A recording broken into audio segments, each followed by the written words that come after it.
You've probably heard of the book of Romans. Whether you are still asking questions about faith, new in your faith with Jesus, or even if you've been following Jesus for many years. But what you may not know is that it has more to do with your everyday life than you realize. Beginning September 19th, we will be approaching Romans from 3 different angles. On Sundays, we'll be looking at Romans from an aerial view. Then we will be walking through Romans in a short daily devotional. And to tie it all together, we will be talking through Romans in our life groups. So join us beginning September 19th as we uncover Romans by looking, walking, and talking. Well, September 19th is here, and I've been looking forward to this day for several months as we look ahead to the next 9 weeks. We're going to be doing something I think very special and different in the life of our church. There are many, many different ways to see the world that we live in. Some of you may prefer to go by air.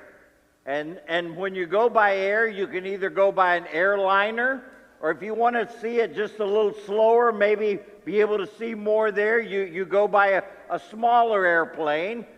Or the one I've always hoped to do is on a hot air balloon and actually move slow enough that you're seeing things from a bigger perspective, but yet not too fast. Other people prefer to travel and see the world by land. They may rent a car or use their own car and go out over the highways throughout. And this country and other countries have some amazing things that you can see. Or you may not want to do the driving. Maybe it's like my grandmother. She always preferred to go by bus, and she got to see the back roads that Greyhound took or something like that, and just leave the driving to someone else. But then there's the train. And if you want to go where the highways don't go, there's some beautiful train rides, particularly up north. This is in Canada, and seeing just some amazing things. And you can go in the U.S. from east to west or west to east and see some amazing things here and through Europe and other parts of our world. My favorite, as many of you know, is by bicycle. You go about 10 miles an hour, you get the smells, you get everything, and occasionally you get some adventures when you pick the wrong road.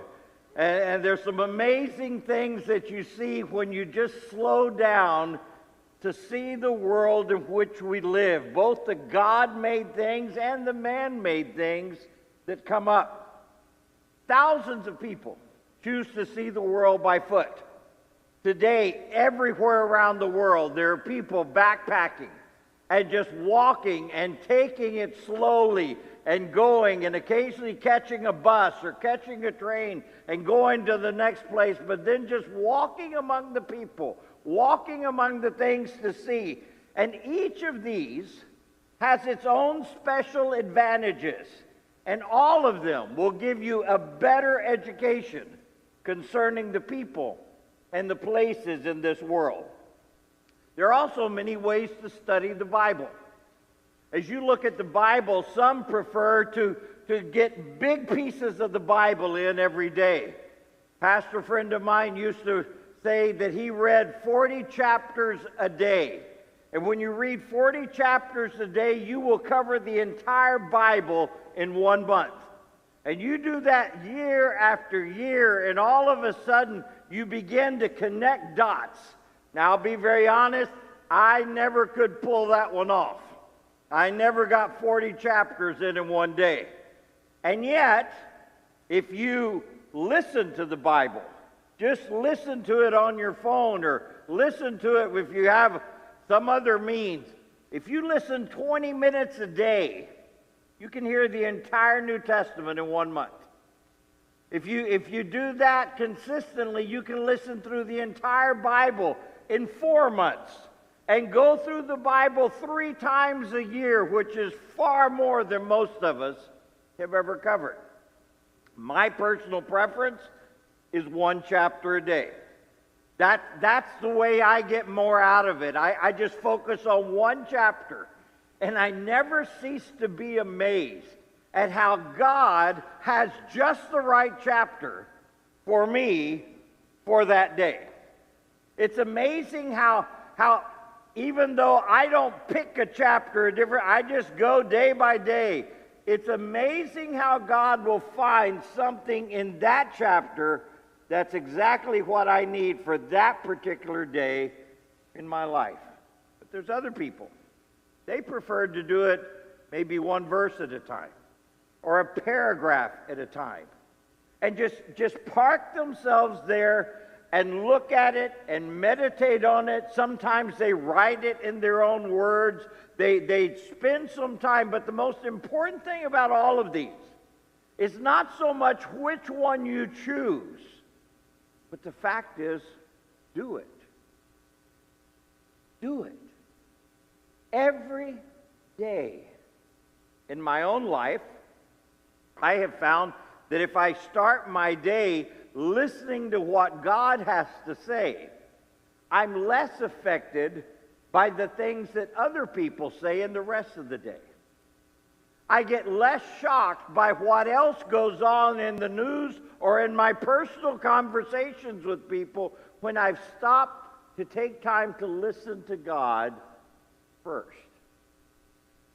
All of these can be useful.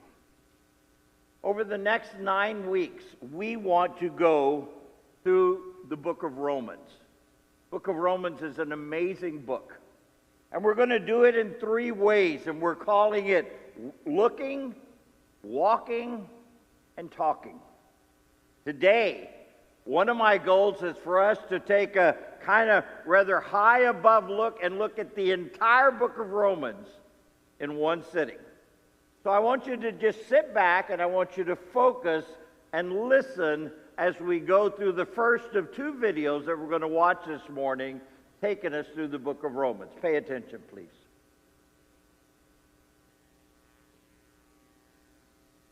Paul's letter to the Romans. It's one of the longest and most significant things ever written by the man who was formerly known as Saul of Tarsus. He was a Jewish rabbi belonging to a group known as the Pharisees, and he was passionate and devout to the Torah of Moses and the traditions of Israel. And he saw Jesus and his followers as a threat. But then he had a radical encounter with the risen Jesus, who commissioned him as an apostle, like an official representative, to the world of non-Jewish people called Gentiles in the Bible. And so he started going by his Roman name, Paul, and he traveled all around the ancient Roman Empire, telling people about the risen King Jesus, and forming his followers then into these new communities called churches. And Paul would occasionally write letters to these new Jesus communities to help them foster their faith or answer questions, and the book of Romans is one of these. It was actually written quite late in his career. Now, we know from the book of Acts that the church in Rome had existed for some time, that it was made up of Jewish and non-Jewish followers of Jesus. But at one point, the Roman Emperor Claudius had expelled all of the Jewish people from Rome. And then about 5 years later, all of those Jews, including Jesus-following Jews, were allowed to return. And when they did, they found a church that had become very non-Jewish in custom and practice. And so this created lots of tension, so that by Paul's day, the Roman church was divided. People disagreed about how to follow Jesus. They were debating about whether non-Jewish Christians should celebrate the Sabbath or eat kosher or be circumcised. And so Paul wrote this letter to accomplish a few things. He wanted this divided church to become unified, and for a practical purpose.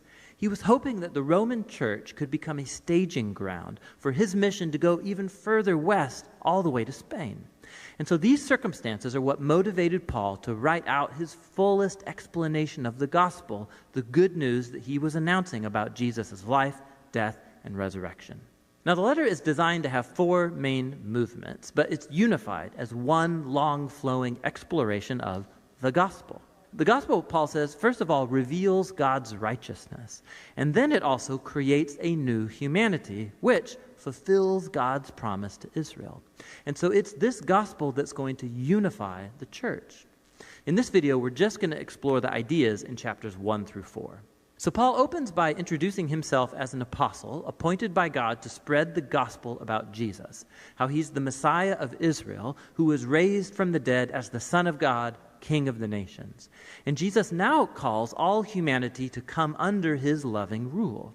And Paul says this good news about King Jesus is, first of all, God's power to save people who trust in him, and second, that it reveals God's righteousness.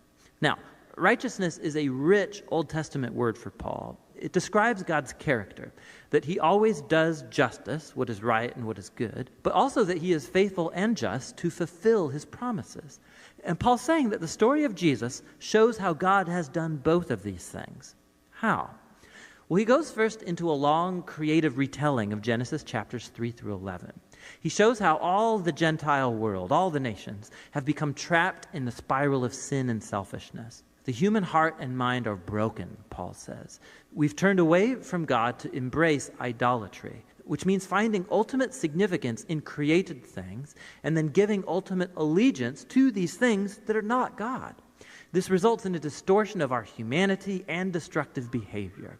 And so what's left is a humanity that stands guilty as charged before a just and righteous God. To which the people of Israel might say, well, it's a good thing then that God chose our people out from among the nations. He saved us out of slavery in Egypt. He gave us the laws of the Torah, like the Sabbath and eating kosher and circumcision. And these all together show us how to live as God's holy people. But, Paul says, not so fast. He recalls the storyline of the Torah and of the rest of the Old Testament, which shows that Israel was just as sinful and idolatrous and morally broken as the rest of humanity. Israel is actually more guilty than the Gentiles, Paul says, because they have the Torah. They should know better. And so, Paul concludes, all humanity, Gentiles, Israelites, are hopelessly trapped and guilty before God. But that is not the final word. The good news about Jesus is God's response. Instead of holding humanity guilty, Jesus came as Israel's Messiah to die on behalf of all people as a sacrifice for sins. As our representative, Jesus took into himself all of the just consequences of the pain, the sin, and the death that we have caused in the world. And he overcame it all by his resurrection from the dead. It's his new resurrection life that he makes available to others. Jesus became what we are so that we might become what he is. And all of this, Paul says, is how God justifies those who trust or have faith in Jesus. Now, justification is another rich Old Testament term for Paul, and it's related to God's righteousness. It literally means to declare righteous. Because of what Jesus did on our behalf, we are given a new status before God. Instead of finding us guilty, God declares that a person is in a right relationship with him and is forgiven.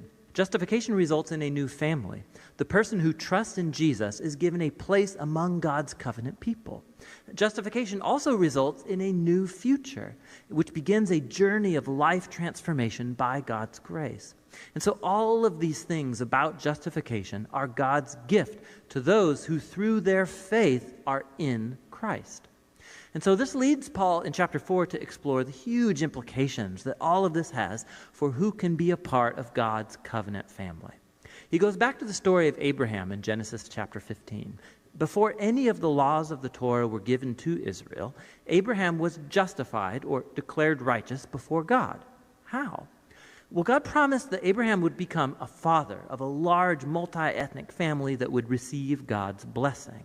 But he and his wife Sarah, they were really old. They had never been able to have children.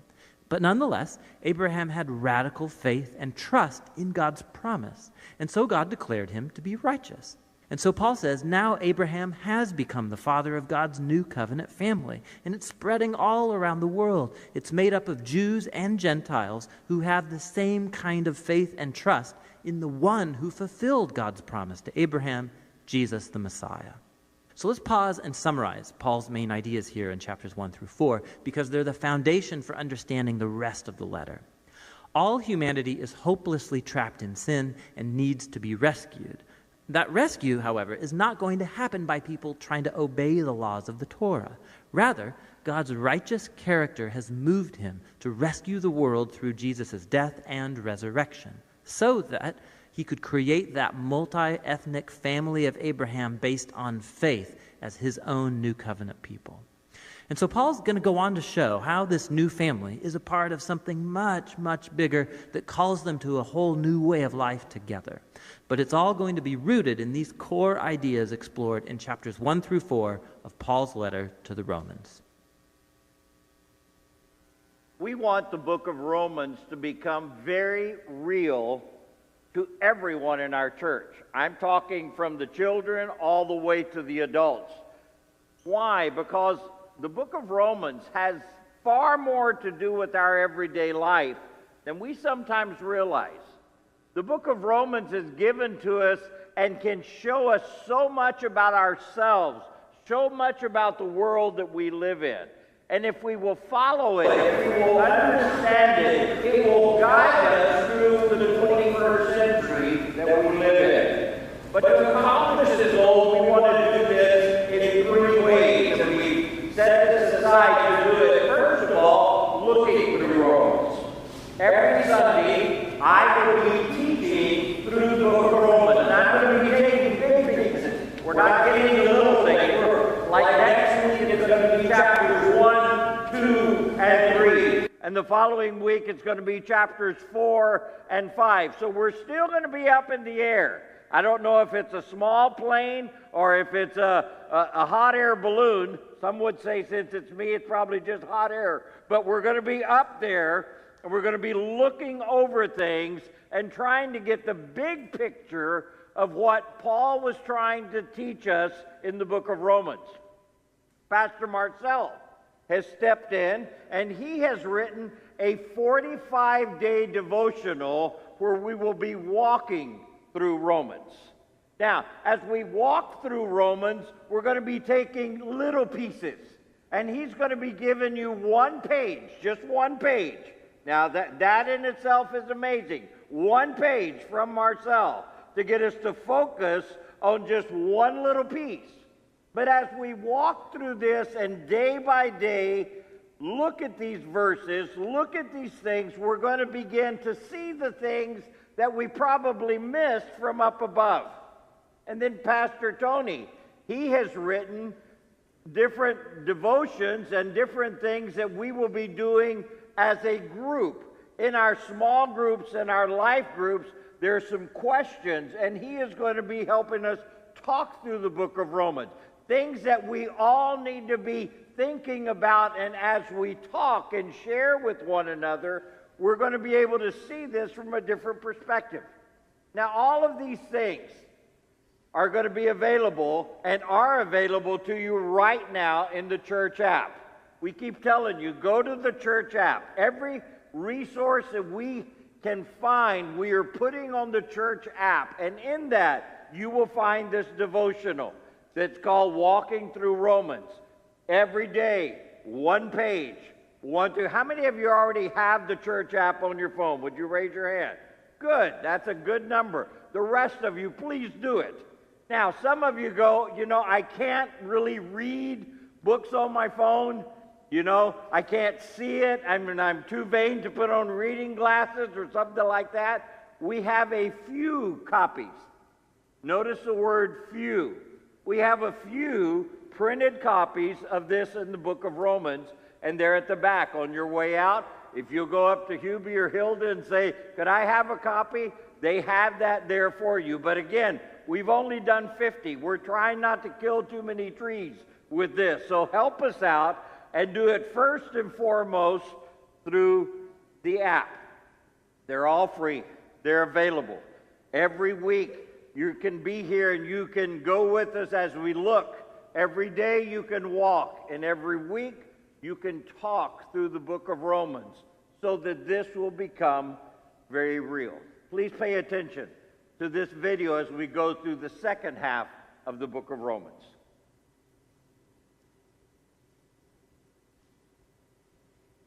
Paul's letter to the Romans.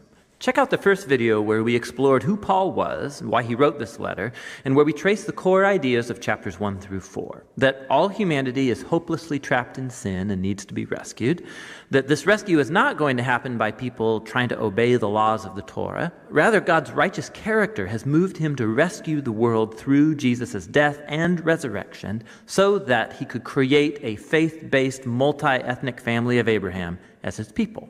Now, in the remaining 3 movements of the letter to the Romans, Paul is going to develop these ideas even more. So remember, Paul's exploration of justification by faith, that when people trust Jesus' death and resurrection was for them, they're given a new status, they're right with God, they're placed in a new family, the covenant people of Abraham, and they're given a new future, the hope of a transformed life. Now Paul wants to show how this reality should reshape every part of our existence, because being in this family means being a part of a new humanity that God is creating through Jesus and the Spirit. So Paul goes back to the first human character of the biblical story, Adam. His name means humanity. And Adam, like all humanity after him, has chosen sin and selfishness. And so everyone faces God's judgment because we've become slaves to sin's influence, resulting in death. But then Paul contrasts Adam with Jesus, who he says is the new Adam, a human who lived in faithful obedience to God, shown through his act of sacrificial love. And now Jesus offers his life as a gift to others so that they can be justified before God. And so Jesus stands as the head of a new humanity that is being transformed by this gift, which leads him to chapter 6. Paul reminds these Christians in Rome that choosing to follow Jesus means leaving their old Adam-like humanity and entering into the new Jesus-like humanity. And their baptism was a sacred symbol of that transition. Their old humanity died with Jesus, and their new humanity was raised with him from the dead. So when a person trusts in Jesus, their life becomes joined to his life. What's true of him is now true of them. It's when people accept their identity as Jesus-like humans that they are liberated to become the wholehearted humans who can truly love God and their neighbor. Now, if creating this new humanity was always God's purpose, Paul asks in chapter 7, what then was the point of God giving Israel the law, or in Hebrew, the Torah? Now, side note, when Paul uses this word law, he sometimes means the storyline and message of the first 5 books of the Bible, but other times he's more specifically referring to the hundreds of commands given through Moses and that are found in the Torah. The second meaning is Paul's focus here. What was the purpose of all those commands? Paul says that the commands of the Torah were good. They showed God's will for how Israel was to live. But if you read the storyline of the Torah, Israel broke all those commands. The more laws Israel received, the more they replayed the sin of Adam and rebelled. So even when God gave his people specific moral rules to obey, that did not fix the problem of the sinful human heart. And so paradoxically, these rules made Israel even more guilty. But, Paul says, that paradox is the point. God's goal was to make it crystal clear that it's evil that's hijacked the human heart, and that the Torah, good as it is, could not do a thing about it. But Paul says in chapter 8, the solution has arrived in Jesus and the Spirit. And here's how. The commands of the Torah acted like a magnifying glass. It focused the problem of the human condition into one place, the people of Israel. But now Israel's representative, Jesus the Messiah, has paid for and dealt with all of that sin through his death and his resurrection. And now Jesus has released his Spirit into his new family to transform their hearts so that they can truly fulfill the call of all of the Torah's commands to love God and neighbor. And there's more. God's renewal of human beings is the first step of his larger mission to rescue and renew all of creation, making it a place where his love gets the final word. Now you can see how chapters 1 through 8 are one long flow of thought here. But it raises some other questions. If all of this was God's purpose, what is the current status then of Paul's fellow Israelites who don't acknowledge Jesus as the Messiah? How does this story fulfill God's promises to them? Well, Paul begins in chapter 9 with his own anguish over fellow Israelites who don't think Jesus is their Messiah. And it leads him to reflect on Israel in the past from the Old Testament story. And he reminds us that simply being an ethnic Israelite, a physical descendant of Abraham, never made one automatically a faithful member of the covenant family. Paul shows us how God has always selected a subset from Abraham's family to carry on the line of promise. And his point is that now that line of promise is carried on by those who follow Jesus. He reminds us that for a long time, people inside and outside Abraham's family have rejected God's will. He reminds us of the story of Israel and the golden calf and of Pharaoh's rebellion. He shows us how God was able to orchestrate events so that people's rejection of him actually accomplished his redemptive purposes. And so in chapter 10, Paul turns his focus to Israel in the present. The reason many Israelites reject Jesus is because they're basing their covenant relationship with God on their performance of the commands in the Torah. And so sadly, they don't recognize what God has done through Jesus to create a new covenant family on the basis of faith. And so Paul asks in chapter 11, what is Israel's future? Has God written off his people? No, he says.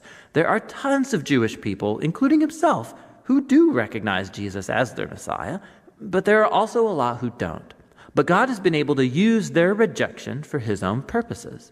It's caused the gospel to spread even quicker and farther into the Gentile world, making the family of Abraham even larger and more multi-ethnic. Paul describes God's covenant family as a big olive tree, and the rejectors of Jesus have been broken off, so to speak, and these Gentiles are like wild branches that have been grafted into the family tree. However, Paul says, one day Jesus will be acknowledged by his own people. He doesn't offer any details about how. Paul simply trusts God's character and promise that he won't give up on his covenant people, which transitions into the final section of the book, chapters 12 through 16. But remember the big picture. Because of their faith in Jesus, Jews and Gentiles are now together Abraham's family, that new humanity that's being transformed by God's Spirit. And so, this is how God's fulfilling his ancient promises. Therefore, the only reasonable response is for these Jews and non-Jewish Christians to be unified as the church. In chapters 12 to 13, he shows that this unity will come from a commitment to love and forgive each other. Love will look like everybody using their diverse gifts and talents to serve one another in the church. And it will also mean humility and forgiveness. When these different ethnic groups and cultures come together in Jesus, conflict is inevitable, and it can only be overcome through the hard work of forgiveness and reconciliation. This is how they will show the greatest of Christian virtues, love, which fulfills the Torah's greatest commands to love God and love your neighbor as yourself. In chapters 14 and 15, he focuses specifically on the issues that are creating ethnic divisions in the Roman church. These are disputes about the Jewish food laws and the Sabbath. And Paul says these practices don't define who's in or out of Jesus' family. And if people differ over these culturally important but non-essential issues, they need to learn how to respect each other's differences. And it's in this way that love will heal and unify Jesus' family. Paul closes the letter by first commending Phoebe, who's a key leader in the church of Cenchreae. She had the honor of carrying and perhaps even reading this letter aloud to the Roman churches for the first time. Paul then concludes by greeting all the people that he hasn't seen for a long time, and that's the end. Whoa. You can see better now how all the pieces of this letter fit together and show what a profound masterpiece it truly is. That's what the letter to the Romans is all about. You have all of that inside the sheet that you received. And as I said before, we want everyone to get this. On our Thursday nights, we have a Kids Zone Bible Club, and I got to be a part of that this last week and kind of give an introduction of Romans to them, which is kind of interesting. And at the end of it, one of our ladies who brought her two nephews and her niece, ages I think about 8 and 4, she says when they got into the car, they were just so excited. And one of the boys said, today we learned about this book that a guy wrote, and it's a letter to the Romans. And the other one said, yeah, this guy changed his name from Saul to Paul. And then the little one, the 4-year-old says, and he began the book saying, hello, and at the end he said, goodbye. Didn't quite get everything else, but we got that part down. And then they said, Thea said, they didn't tell us the rest of the story. We have to come back next week so we can know what else is going on. And that's what I hope you will do, is that you will come back next week and the week after that and the week after that, so that you can really see everything that God intends for us today, not just what Paul intended for the Romans 2,000 years ago, but for us right here today. 3 or 4 years ago, I read a book called Start With Why. Let me give you the essence of the book in 3 sentences. Number 1, the ability to inspire those around you and to achieve remarkable things starts with why.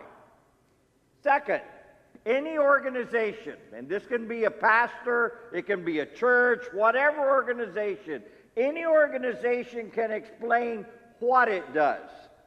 Some can explain how they do it, but very few can articulate clearly why. But those who start with why never manipulate. They always inspire. Today, I don't want to try to manipulate you or guilt trip you into doing these things to see the book of Romans. But I do hope that I'm able to inspire you to go into this in a deeper way. Why are we studying the book of Romans this way? Why are we looking and walking and talking? Well, I think we find it very clearly in verses 13 through 17 of chapter 1. Verse 13 says, "Now I do not want you to be unaware, brethren, that I often planned to come to you, but I was hindered until now, that I may have some fruit among you also, just as among other Gentiles." The reason, number 1, we want to go through the book of Romans is we want to see spiritual fruit in our life. As we go through the book of the Bible that is probably the greatest theological exposition of the gospel, it will produce in us fruit. And we want to see that. There is no one here that is so mature that you do not need what Romans has to teach you. And there's no one here that's too young in the gospel that you don't need what it has to offer. Romans is for everyone. The second thing we find in verse 14, it says, "I am a debtor both to the Greeks and to the barbarians, to the wise and the unwise." In other words, I am a debtor. I have a debt to the people who know so much and those who don't know as much. I am a debtor, he said, to the wise and to every spectrum. Paul said he had a debt. And you know what?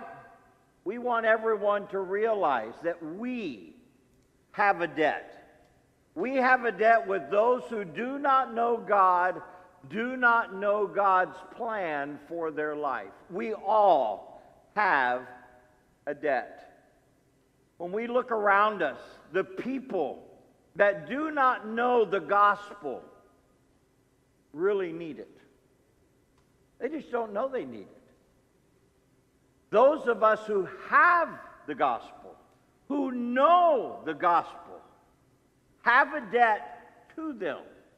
If you and I had the answer, if you and I had the way to cure any specific disease, by having that answer, we would be indebted to the society around us if we did not share that with them.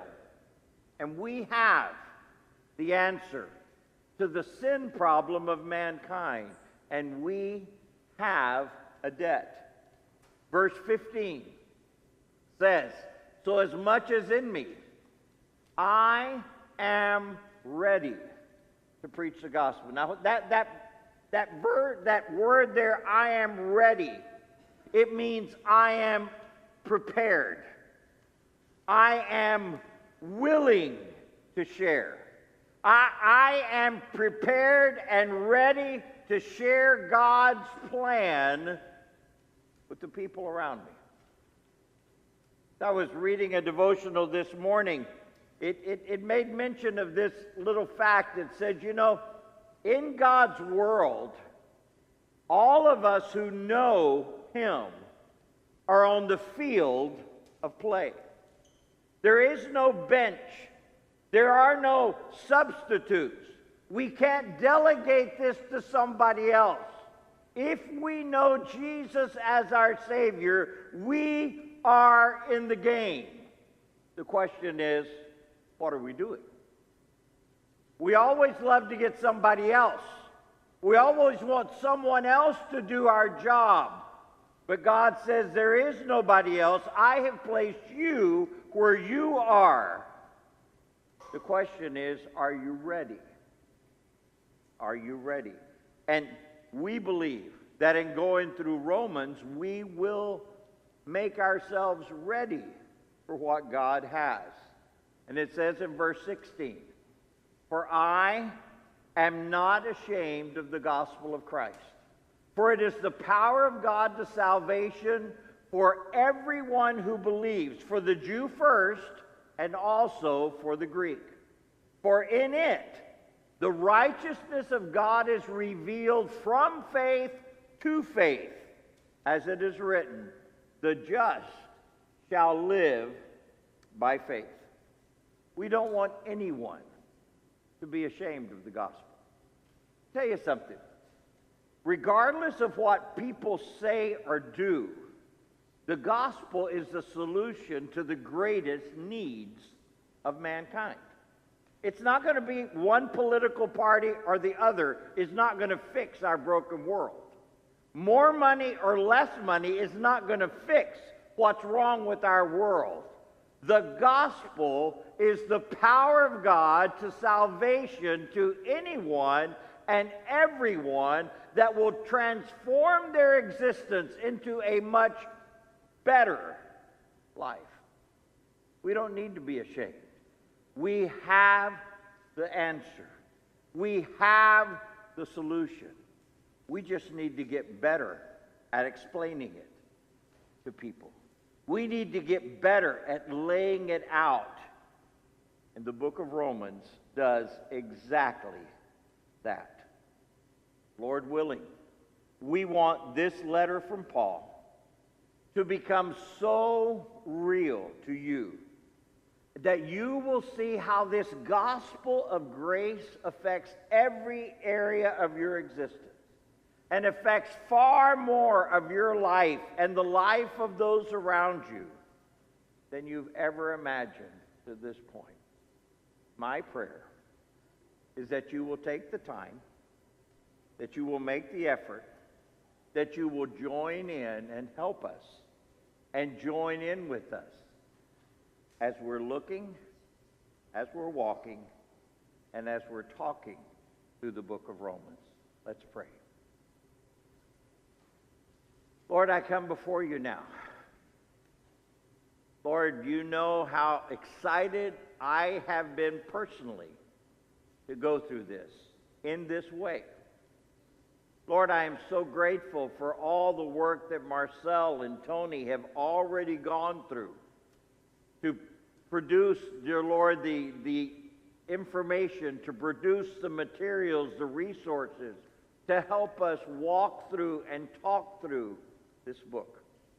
Now I pray, Lord, that you would guide me as I help us, dear Lord, to look through this wonderful story, this wonderful gospel of grace that you have given us. Lord, I pray that you would use us in a very special way to affect those around us, and we'll thank you for it. In your precious name, amen. As we mentioned last week, I pray that you will take the little invite cards that we have at the back. Just invite 5 people to join in with us in person or online. But I also encourage you to join one of our life groups.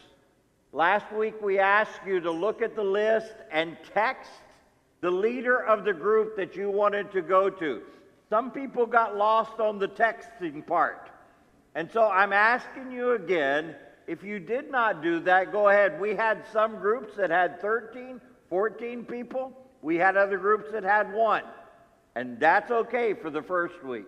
But please take the time to go through and be a part of a life group. It will make a big difference in your life, and it will make a difference in the life of others also.